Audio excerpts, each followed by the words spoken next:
डाँडाको उपदेश भाग 3।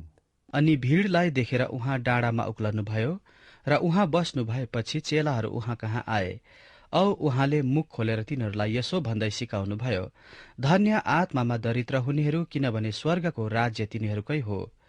यस प्रकारले पहाडी उपदेश आरम्भ हुँदछ। हाम्रो पहिलो अध्ययनमा हामीले सन्दर्भ हेर्यौं जसमा पहाडी उपदेश दिइएको थियो।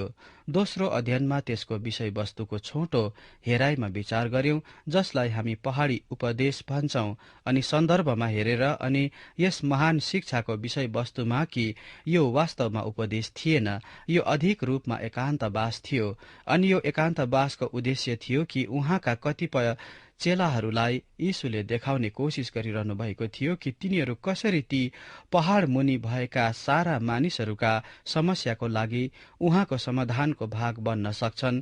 त्यो भीड़ जसहरूसित हर किसिमको शारीरिक, भावनात्मक, मानसिकी अनि आत्मिकी बिमारीहरू थियो, जो कल्पना गर्न सकिनेछ।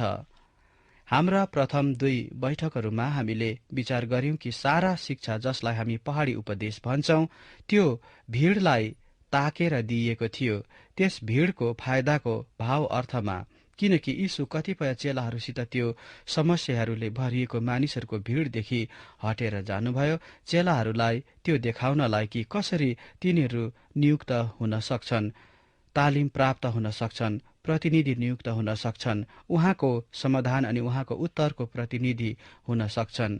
जस्तो पछाडि उहाँ भन्नुहुनेछ, पृथ्वीका नुन अनि संसारको ज्योति, डाँडामाथि बसालिएको शहर जो लुक्न सक्दैन, समाधानमाथि राखिएको बत्ती। हाम्रा पछिल्ला अध्ययनहरूमा हामीले भन्यौं जस्तो उहाँले के सिकाउनु भयो त्यसको विषयवस्तु छोटो रूपमा हेर्यौं। उहाँले मनोवृत्तिहरूसित शुरू गर्नुभयो, 8 सुन्दर मनोवृत्तिहरू जसले यी मानिसहरूलाई उहाँको चेलाहरू, पृथ्वीको नुन, जगतको ज्योति, उहाँको उत्तर, उहाँको समाधान बनाउँदछ। औ जस्तो धेरै विद्वानहरूले यो शिक्षा देख्दछन्, मनोवृत्तिहरू शिक्षा हुन्, मनोवृत्तिहरू उपदेश हुन्। रहल मत्ती 5, 6 अनि 7 सबै प्रयुक्ति हुन्। यदि यस समय तपाईले आफ्नो बाइबलमा मत्ती 5 अध्याय खोल्नु भएको छ भने तपाईले बुझ्नुभयो कि हामीले फेरि आरम्भिक वक्तव्य पढ्छौं, जसले हामीलाई भन्छ कि जब उहाँले तिनीहरूका सारा समस्याहरूसँगको भीड़ देख्नुभयो, उहाँले आफ्नो मुख खोलेर उहाँका चेलाहरूलाई सिकाउनुभयो। औ जसै उहाँले आफ्ना चेलाहरूलाई मनोवृत्तिबारे सिकाउन लाग्नुभयो भन्न, अर्थात् मन लगाउनु, जसले तिनीहरूलाई उहाँको समाधान अनि उत्तर बनाउनेछ। यी 8 सुन्दर मनोवृत्तिमा प्रथम यो हो, धन्य आत्मामा दरिद्र हुनेहरू, किनभने स्वर्गको राज्य तिनीहरूकै हो। यीशुले हामीसित हुन पर्छ भन्नुभएको यो पहिलो मनोवृत्ति के हो? यदि हामी उहाँको समाधान, उहाँको उत्तर, पृथ्वीको नुन अनि जगतको ज्योति बन्न गइरहेका छौं भने कति विद्वानहरूले यसलाई आत्मामा टुट्नु स्वरूप अनुवाद अनि व्याख्या गरेका छन्। जब यीशुले आत्मामा दरिद्र हुनेहरू स्वर्गको राज्य तिनीहरूकै हो भन्नुभयो, कतिपय विद्वानहरू भन्छन् यीशुको मतलब मानिसहरू आफ्ना स्वयं इच्छाहरूमा सम्पूर्ण रूपमा तोडिनु पर्छ भन्ने थियो। म तिमीहरूले मलाई राजाको रूपमा हेरेको म चाहन्छु, अनि म तिमीहरू स्वयंलाई मेरो राज्यको नागरिक स्वरूप हेरेको चाहन्छु, अनि म तिमीहरू सम्पूर्ण रूपमा आफ्नो इच्छामा टुटेको अनि तिमीहरूको राजाको इच्छा पूरा गरेको चाहन्छु। तिमीहरूले आफ्नो राजाको सेवा गर जसको तिमीहरू नागरिक हौ। कसैले यसलाई यस प्रकारले व्याख्या गर्दछन्, कसैले भन्छन् यो नम्रता हो। नम्रता धेरै टार्न खोज्ने कुरा हो।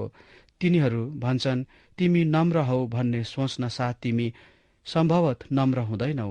एउटा मण्डलीले आफ्ना पास्टरलाई नम्रताको लागि तकमा दिएको थियो, तर तिनीहरूले त्यो वापस लिन पर्यो, किनकि पास्टरले त्यो तकमा प्रत्येक दिन लगाए।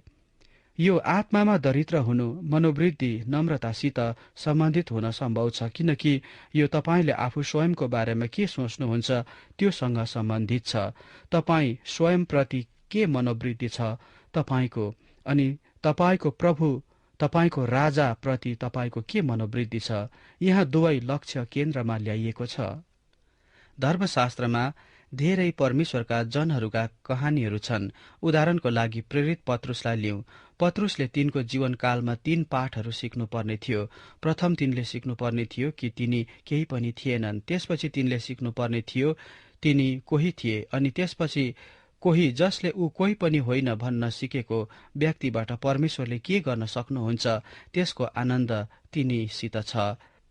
पत्रुसले यीशुलाई भेटेको समयदेखि तिनले उहाँलाई 3 चोटि इन्कार गरेको अनि अँध्यारोमा गएर धुरुधुरु रोएको समयसम्म पत्रुसले त्यो पहिलो पाठ सिकिरहेका थिए कि तिनी कोही पनि होइनन्।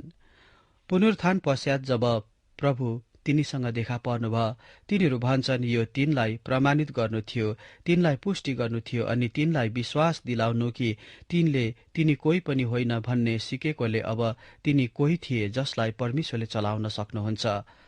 पेन्तिकोसको दिनमा मण्डली अनि सारा संसारले पत्रुसको जीवनद्वारा त्यो तेस्रो पाठ थाहा गर्यो। पेन्तिकोसको दिनमा पत्रुसको अनुभवले हामीलाई के सिकाउँदछ? यसले हामीलाई सिकाउँदछ कि जसले आफू कोही पनि होइन भन्ने सिकेको छ उसबाट परमेश्वरले के गर्न सक्नुहुन्छ भन्ने सिकाउँदछ। किन पवित्र आत्माद्वारा अचानक सुरु भयो अनि पवित्र आत्मा पत्रुसद्वारा सुरु भयो अनि यूहन्ना होइन? उदाहरणको लागि जसले प्रभुलाई अत्यधिक प्रेम गर्थे, किन याकूब होइन? किन थोमा होइन? किन नथानिएल होइन जो अति पवित्र थिए? किन पत्रुसद्वारा भयो? म विश्वास गर्छु पेन्तिकोसको दिनमा पवित्र आत्मा अचानक पत्रुसद्वारा सुरु भयो, किनकि पत्रुसले त्यो प्रथम मनोवृत्ति सिकेका थिए जसले हामीहरूलाई चलाउन लायक बनाउँदछ। पत्रुस आत्मामा दरिद्र थिए। तिनी आत्मामा दरिद्र बने जब तिनी अँध्यारोमा गए अनि प्रभुलाई 3 चोटि इन्कार गरेको कारण धुरुधुरु रोए। आत्मामा दरिद्र हुनुको मतलब के हो?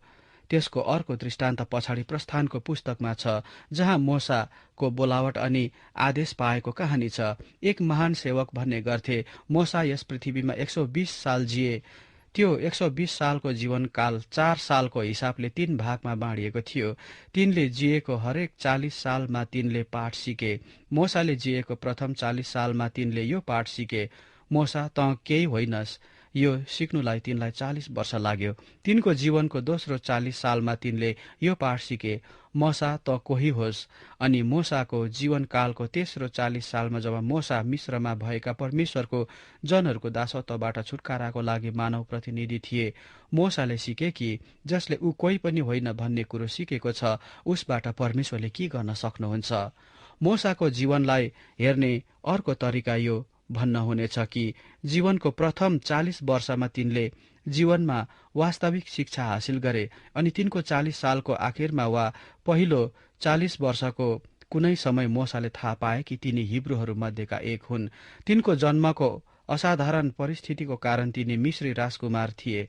तिनी धर्मपुत्र बनाइएका थिए। याद गर्नुहोस्, मिश्री राजकुमारीबाट जसले पानीबाट सानो बन्द डालोमा पाएर निकालेकी थिए, किनकि हिब्रू बालकहरूले जन्मको अनुभव नगरोस् भन्ने उर्दी घोषणा भएको हुनाले सुन्दर बालक मोसालाई एउटा डालोमा बन्द गरेर पानीमा नील नदीमा बगाइएको थियो। अवश्य परमेश्वरको प्रबन्धमा यो हुनै पर्थ्यो। त्यो मिश्री राजकुमारी सहेलीहरूसित नील नदीमा नुहाइरहेकी थिए। तिनीहरूमा एउटीले पानी माथि माथि डालो बगिरहेको देखिन् अनि ल्याएर खोल्दा बालक रोयो अनि त्यसले मिश्री राजकुमारीको हृदय छोयो। यसैले तिनले बालकलाई डालोबाट निकालिन् अनि त्यही तिनले मोसा नाउँ पाए। यसको मतलब पानीबाट निकालिएको। तिनले त्यो बालकलाई धर्मपुत्र बनाइन्। त्यसको मतलब मोसा फिरौनको महलमा हुर्किए। तिनको दिदी जसले त्यो डालो पछ्याइरहेकी थिए अनि के हुँदो रहेछ भनेर हेरिरहेकी थिए, मिश्री राजकुमारीलाई आफ्नी सेवा चढाएर भनी, के म गएर हिब्रू स्त्रीहरूमध्ये कोही धाइलाई हजुरको निम्ति यस बालकलाई दूध खुवाउन बोलाएर ल्याऊ? राजकुमारीलाई यो विचार राम्रो लागे। यसैले तिनको दिदी गएर आमा चाहिँलाई मोसालाई दूध पियाउन बोलाएर ल्याइन्। कतिपय विद्वानहरूले यसलाई परमेश्वरको प्रबन्ध भन्छन्। एक विद्वानले यसलाई यस प्रकार राखेका छन्, परमेश्वरले त्यो प्रबन्ध गर्नुभयो किनकि परमेश्वरलाई थाहा थियो आमाको मूल्य फिरौनको पाउन्डको 16औं भाग थियो अनि परमेश्वरले चाहनु भयो तिनको आमाले तिनलाई दूध पिलाउन्। सायद तिनको आमाले तिनलाई भनिन् कि तिनी हिब्रू थिइन्। अर्थात् तिनी हिब्रू थिए। जे होस्, 40 सालको अन्तमा तिनको जीवनको प्रथम 40 सालको अन्तमा तिनले जाने कि तिनी हिब्रू थिए अनि तिनी दासत्वमा जन्मिएका थिए। तिनले जीवनमा अर्को महान शिक्षा तिनको जीवनको दोस्रो 40 सालको समयमा पाए, जब तिनले देखे यो भनिएको छ, तिनी बाहिर गए अनि तिनको हिब्रू दाजुभाइहरूका दुःख देखे, जानेर कि अब तिनीहरू तिनका दाजुभाइ हुन्। जब तिनले तिनीहरूका दुःख देखे, तिनले समस्या देखे, तिनले केही कुरा गर्न चाहन्थे, यसैले तिनले मिश्रीलाई मारे, स्पष्ट उच्च पदमा भएको मिश्रीलाई। त्यति बेला जहाँ परमेश्वर तिनी कहाँ आएर भन्नुभयो, मोसा, छुडाउनेवाला हुने तरिका त्यो होइन। ती मानिसहरूका लागि केही कुरा गर्न चाहन्छस् त तिनीहरूलाई तिनीहरूका दासत्वबाट छुटाउन चाहन्छस्। बेस, तैँले यसरी मिश्रीलाई मारेर यो गर्दैनस्, अर्थात् गर्ने छैनस्, त अब देशको अति बदमाश अपराधी हुनेछस्। त्यसले अर्थात् प्रत्येकले जान्नेछन् त हत्यारा होस्। तैँले कसैलाई मारेर इस्राएलीहरूलाई सहायता गर्ने कोसिस गर्नु हुँदैन थियो। त्यसरी काम हुँदैन। आऊ, 40 सालको लागि आत्मिकी पाठशालामा जाउँ अनि यस बारेमा सोचौं। र मोसा उजाड स्थानको पछिल्लोतिर गए। त्यहाँ तिनले जीवनमा दोस्रो शिक्षा पाए। तपाईले त्यसलाई बीडी डिग्री भन्न सक्नुहुन्छ। तिनले त्यो आत्मिकी पाठशालामा 40 वर्ष बिताए, जो परमेश्वरले तिनको लागि उजाड स्थानको पछिल्लोतिर प्रबन्ध गरिदिनु भएको थियो। यो उजाड स्थानमा तिनको जीवनको त्यो 40 सालको अन्तमा थियो। मोसा त्यो आत्मिकी पाठशालाबाट स्नातक भए अनि परमेश्वर प्रारम्भ वक्ता हुनुहुन्थ्यो। मोसाले त्यो उजाड स्थानमा एउटा पोथ्रा जलिरहेको देखे, तर भस्म चाहिँ भएको थिएन। प्रस्थान 3:3ले भन्छ, मोसाले भने, अब म छेउैमा गएर यो गजबको दृश्य हेर्नेछु कि त्यो पोथ्रा किन भस्म नहुँदो रहेछ। जब हेर्नलाई तिनी त्यतातिर लागेका परमप्रभुले देख्नुभयो, तब पोथ्राको बीचबाट परमेश्वर मोसासित बोल्नुभयो। यीशुको अर्थ के हो जब उहाँले भन्नुभयो, धन्य आत्मामा दरिद्र हुनेहरू। यस विचारलाई अधिक स्पष्टसित देख्नलाई हामीले मोसाको जीवनमा हेरिरहेछौं। यदि तपाईलाई कहानी याद छ भने मोसा उजाड स्थानको पछिल्लोतिर गए। परमेश्वरले उजाड स्थान पछिल्लोतिर तिनको लागि प्रबन्ध गरेको आत्मिकी पाठशालामा तिनले 40 साल बिताए। तिनको 40 सालको आत्मिकी पाठशालाको अनुभवका अन्तमा तिनले पोथ्रा जलिरहेको तर भस्म चाहिँ नभइरहेको देखे। त्यो उजाड स्थानको बबुलको वृक्ष भएको पोथ्राहरू उखुम गर्मीको कारण तातिएर ज्वालाले एकै क्षणमा भस्म हुनुपर्ने हो। मोसाले देखे बबुलको पोथ्रा जलिरहेको छ तर भस्म भएको छैन। प्रस्थानको पुस्तक 3 अध्यायको 3 पदले भन्छ, मोसाले भने, अब म छेउैमा गएर यो गजबको दृश्यलाई हेर्नेछु कि त्यो पोथ्रा किन भस्म नहुँदो रहेछ। जब हेर्नलाई तिनी त्यतातिर लागेका परमप्रभुले देख्नुभयो, तब परमप्रभु पोथ्राबाट तिनीसित बोल्नुभयो। यो सांकेतिक हो। 40 वर्षदेखि मोसा छेउमा गएका थिए अनि तिनी इस्राएली घरानाको दुःखबाट छुटकाराको लागि प्रार्थना गर्नलाई छेउमा गएको परमेश्वरले देख्नुभयो। अब जब परमेश्वर जलिरहेको पोथ्रामा मोसासँग देखा पर्नुभयो अनि यो मोसाको लागि त्यो आत्मिकी पाठशालाबाटको प्रारम्भ जस्तो हो। परमेश्वर तिनीसँग बोल्नुहुँदछ अनि जलिरहेको पोथ्रामा परमेश्वरले मोसालाई जे भन्नुहुँदछ हाम्रो लागि केन्द्रीभूत गरिएको छ कि यो आत्मामा दरिद्र हुनुको अर्थ के हो। छोटकरीमा परमेश्वरले जलिरहेको पोथ्रामा मोसालाई जे भन्नुभयो त्यो यस प्रकार छ, मोसा, तैँले समस्याहरू देखिस् औ यो प्रशंसनीय छ। धेरै मानिसहरूले समस्याहरू देख्दैनन्। यस विषयमा तैँले केही कुरा गर्न चाहन्छस् औ त्यो साह्रै प्रशंसनीय छ। धेरै मानिसहरूले वास्ता गर्दैनन्। तँसित दया छ, त्यो सुन्दर हो अनि तैँले यी मानिसहरूलाई सहायता गर्नका लागि केही कुरो गर्न चाहन्छस्, त्यो अद्भुत छ। तर मोसा, महत्वपूर्ण कुरो यो होइन कि वास्तवमा तैँले समस्या देखिस्। वास्तविक कुरो यो होइन कि तैँले वास्ता गर्छस्, तैँले केही कुरा गर्न चाहन्छस्, वास्तविकता होइन। महत्वपूर्ण कुरो यो हो, निश्चय मैले मिस्रमा मेरा जनहरूको दुःख देखेँ। कामदारीहरूका अत्याचारमा तिनीहरूको पुकारा मैले सुनेको छु, किनकि तिनीहरूका दुःख मलाई थाहा छ। प्रस्थान 3:7। अनि तिनीहरूलाई छुडाउन म तल आएको छु। म केही गर्न अर्थात् केही कुरो गर्न आएको छु। महत्वपूर्ण कुरा त्यो हो मोसा। यस बिन्दुमा मोसाले भने होला, बेस, उसो भए म वापस मेरो भेडाहरू भएको ठाउँमा जान्छु। म खुसी छु कि यी सब तपाईँले आफ्नो नियन्त्रणमा लिनुभएको छ। तर त्यस बिन्दुमा परमेश्वर भन्नुहुन्छ, अब यसै कारण हेर, इस्राएलको घरानाको पुकारा ममा आएको छ अनि मैले तिनीहरूको उत्पीडन देखेको छु। यसैले आइज, मेरा प्रजालाई मिस्रबाट निकाल्नका लागि तँलाई फिरौन कहाँ म पठाउने छु। परमेश्वर जब पोथ्राबाट मोसासँग बोल्नुभयो, उहाँले तिनलाई भनिरहनु भएको कुरो यो थियो, मोसा, यी मानिसहरूलाई छुडाउनेवाला तँ होइनस्। तैँले कसैलाई छुडाउन सक्दैनस्। त्यो प्रमाणित गर्नलाई बिताएको 40 वटा असफल सालहरू तँसित छ। मोसा, तैँले सिक्न पर्ने कुरा हो, म सक्छु। हामी यसलाई आत्मिक रहस्य भन्छौं। श्रोता, म सक्दिन, तर उहाँले सक्नुहुन्छ। म छक्क पर्छु। अहिलेसम्म तपाईँले त्यो आत्मिक रहस्य सिकिरहनु भएको छ या सिक्नु भएको छ?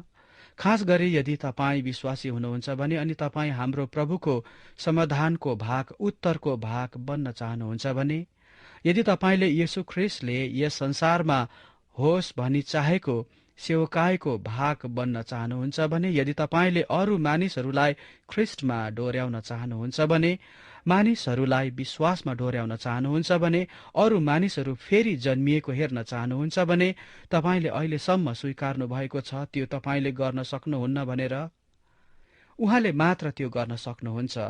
चमत्कारहरूको चमत्कार तपाईँले यो शुभ सन्देश स्वीकार्नु भएको छ। यो उत्तेजित बनाउने खबर उहाँले त्यो तपाईँद्वारा गर्न सक्नुहुन्छ अनि मद्वारा, तपाईँ जस्ताहरूद्वारा अनि म जस्ताहरूद्वारा। यदि हामीले उहाँको भूमिका अनि हाम्रो भूमिका बीचमा भिन्नता बुझ्यौं मात्र भने, त्यो हो आत्मामा दरिद्र हुनुको अर्थ। 22 साल अघि मैले सेवकाई आरम्भ गर्दा म अति नै लाटो थिएँ। मानिसहरूसँग बोल्न आँट आउँदैन थियो मलाई। म सानो गाउँबाट आएको मध्यम वर्गीय सिधा सादा ठिटो थिएँ। आफूभन्दा पढेको वा ठूला ओहदामा भएको मानिसहरूसँग बोल्दा वाक्यै फुट्दैन थियो मेरो। म भित्र हीन भावना जस्ता कुराहरू थियो। यसकारण मैले ख्रीष्टमा डोर्याउन चाहेका धेरै उच्च वर्गीय मानिसहरूलाई मैले ख्रीष्टमा डोर्याउनै सकिन।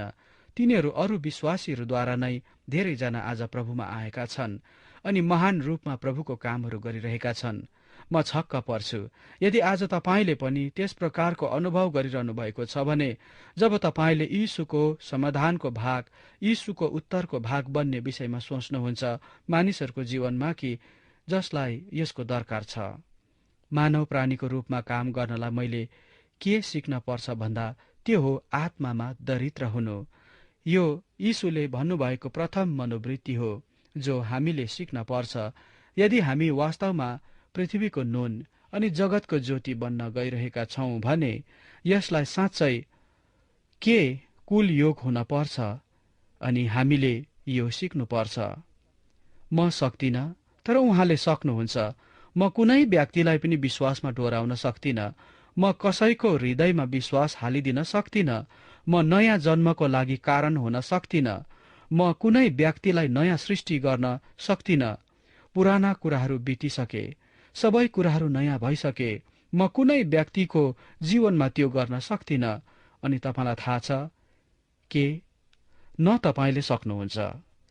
यदि तपाईँ कार्य सिद्ध गर्नेवाला हुनुहुन्छ भने, अनि म थिइन, त्यो कम गरेर बताउने काम हो। तर यदि तपाईँ कार्य सिद्धि गर्नेवाला हुनुहुन्छ भने सायद तपाईलाई यो सिक्नु कठिन हुनेछ। उसो भए यो म जस्तोको लागि थियो, किनकि म कार्य सिद्धि गर्नेवाला थिइन। मैले यो सिक्नु पर्यो। मैले यो नसिकिन्जेल काम गर्न सकिन। तर तपाईलाई थाहा छ के हामी सबले यो सिक्न पर्छ। कारण किन मानिसहरू प्रभुको अघि आउँछन्? मत्ती 7 अध्यायको अनुसार पहाडी उपदेशको अन्तिम अध्यायमा अनि भन्छ, हामीले धेरै अचम्मका कामहरू गर्यौं अनि प्रभुले भन्नुहुनेछ, अधर्म काम गर्ने हो, म तिमीहरूलाई चिन्दिन। त्यो कारणको लागि कार्य सिद्धि गर्ने मानिसहरू अनि जसले धेरै कामहरू गर्न सक्छन् तिनीहरूले तिनीहरूका कुराहरू गर्दछन्। तर यो परमेश्वरको कुरो होइन। यो अलौकिक कुरो होइन, यो तिनीहरूद्वारा कसैको जीवनमा हतियार वा प्रतिनिधिको रूपमा भएको अलौकिक परमेश्वरको काम होइन। यसैले यीशु भन्नुहुन्छ, हामीसित त्यो प्रथम मनोवृत्ति हुनै पर्छ, त्यो हामीले सिक्नै पर्छ। यदि हामी उहाँको समाधान अनि उहाँको जवाबको भाग बन्न गइरहेका छौं भने धन्य आत्मामा दरिद्र हुनेहरू, किनभने स्वर्गको राज्य तिनीहरूकै हो। अन्य शब्दहरूमा, धन्य हुन् ती मोसा र पत्रुस जस्ता मानिसहरू जसहरूले सिकेका छन् कि तिनीहरू कोही होइनन् औ त्यसपछि तिनीहरू कोही हुन्, अनि कोही जसले ऊ केही पनि होइन भन्ने कुरो सिकेको छ। तिनीहरूसित परमेश्वरले के गर्न सक्नुहुन्छ? तिनीहरूसित परमेश्वरले अर्थात् तिनीहरूबाट परमेश्वरले महान महान कामहरू गर्न सक्नुहुन्छ, जसले ऊ आफू कोही पनि होइन भन्ने कुरो सिकेको हुन्छ। भनिन्छ कि मोसाले सिकेको तेस्रो पाठ फिरौनबाट छुटकाराको लागि परमेश्वरको प्रतिनिधि बन्नुसित सम्बन्धित छ। तिनी महान छुटकाराको मानव प्रतिनिधित्व बने, अर्थात् तिनी छुडाउनेवाला महान मानव प्रतिनिधि बने। यो यसकारण कि तिनी दासत्वमा जन्मिएका थिए अनि तिनीसित त्यो उजाड स्थानको पछिल्लोतिरको आध्यात्मिक पाठशालाको अनुभव थियो, जहाँ तिनले साँच्चै यो सिकेका थिए। यो त्यो होइन कि म के गर्छु, यो त्यो हो कि परमेश्वरले के गर्नु सक्नुहुन्छ। आत्मामा दरिद्र हुनुको अर्थ यो हो। अनि तपाईले देख्नुहुन्छ कि यो हामीले सिक्न पर्ने 8 सुन्दर मनोवृत्तिहरूमध्ये प्रथम हो। अनि यदि हामी उहाँको समाधानको भाग, उहाँको उत्तरको भाग बन्न गइरहेका छौं भने म छक्क पर्छु कि अहिलेसम्म तपाईले त्यो सिकिरहनु भएको छ। तपाईले हेर्नुहोस्, जस्तो कि हामी पहाड़माथि यीशुसित भेला भएका छौं अनि यो प्रथम ईसाई एकान्तवासमा उपस्थित भएका छौं। उहाँले हामीलाई भर्ना गर्ने कोसिस गरिरहनु भएको छ अनि उहाँले हामीलाई तालिम दिने कोसिस गरिरहनु भएको छ, ताकि हामी पृथ्वीको नुन अनि संसारको ज्योति बन्न सकौं। उहाँ भन्नुहुन्छ, तिमीहरूले सिक्न पर्ने पहिलो कुरो यो हो, यदि तिमीहरू मेरो समाधानको भाग वा अंश बन्न गइरहेका छौ भने, अनि यदि तिमीहरू मेरो उत्तरको भाग वा अंश बन्न गइरहेका छौ भने तिमीले सक्दैनौ, तर म सक्छु। के अहिलेसम्म तपाईले त्यो सिक्नु भएको छ श्रोता? आज के तपाईले ठीक उहाँलाई यो भन्नुहुन्छ, जसै आज उहाँले तपाईले यी कुराहरू गरोस् भनी चाहेको कुरा विचार गर्दा? पिता, म त सक्दिन, तर म विश्वास गर्छु तपाईले सक्नुहुन्छ। के आज यस प्रकारको अनुभव तपाई अनि ममा छ? जब हामी परमेश्वरको वचन अध्ययन गर्छौं, विशेष गरेर मोसाको जीवनलाई अनि पत्रुसको जीवनलाई, यो कुरो उनीहरूको जीवनमा केन्द्रीभूत गरिएको हामी देख्छौं। उनीहरूले यो कुरालाई साँच्चै नै आफ्नो जीवनमा अनुभव गरे अनि उनीहरूको जीवनबाट परमेश्वरको महान महान कामहरू भएको हामी देख्दछौं। यदि आज तपाईँ अनि मैले पनि म सक्दिन तर तपाईले सक्नुहुन्छ पिता भन्ने कुरो आज हामीले स्वीकार्यौं भने, यो अनुभव गर्यौं भने हाम्रो जीवनबाट पनि परमेश्वरले महान काम गर्न सक्नुहुनेछ। ज्यू जसले आफू कोही पनि होइन भन्ने कुरो सिकेको छ, उसबाट परमेश्वरले महान काम गर्नुहुँदछ। हामीले यो परमेश्वरको वचनमा हेरेका, हामीले देखेका कुरा हुन्। र आऊ हामी आफैलाई नम्र बनाऊ, हामी हृदयमा नम्र बनाऊ अनि म सक्दिन तर परमेश्वरले सक्नुहुन्छ भन्ने कुरो मानिलिउँ अनि परमेश्वरलाई हाम्रो जीवन समर्पण गरेर ती कामहरू परमेश्वरलाई हाम्रो जीवनमा गर्न दिउँ, ताकि हाम्रो जीवनबाट पनि मोसा अनि पत्रुसहरूको जीवनबाट जस्तै परमेश्वरको महिमाको ठूला ठूला कामहरू हुन दिउँ। र आउनुहोस् श्रोता, आजलाई मैले यही नै बिदा लिन परेको छ, किनभने आजको लागि मैले बिदा लिने समय भइसकेको छ। र म आशा गर्छु तपाईले यस कार्यक्रम सुनिरहनु भएको छ र परमेश्वरको वचनलाई अझै पनि गहिराई रूपमा बुझ्न चाहनुहुन्छ भने आज नै हामीलाई पत्र लेख्नुहोला। हामी तपाईलाई सुन्दर पुस्तिका पठाइदिनेछौं, जो सित्थैमा पठाउनेछौं र तपाईको पत्रको आशा गर्छौं। आजको सन्देशबाट प्रभुले तपाईँ, तपाईको परिवारलाई धेरै आशिष दिएका हुन्।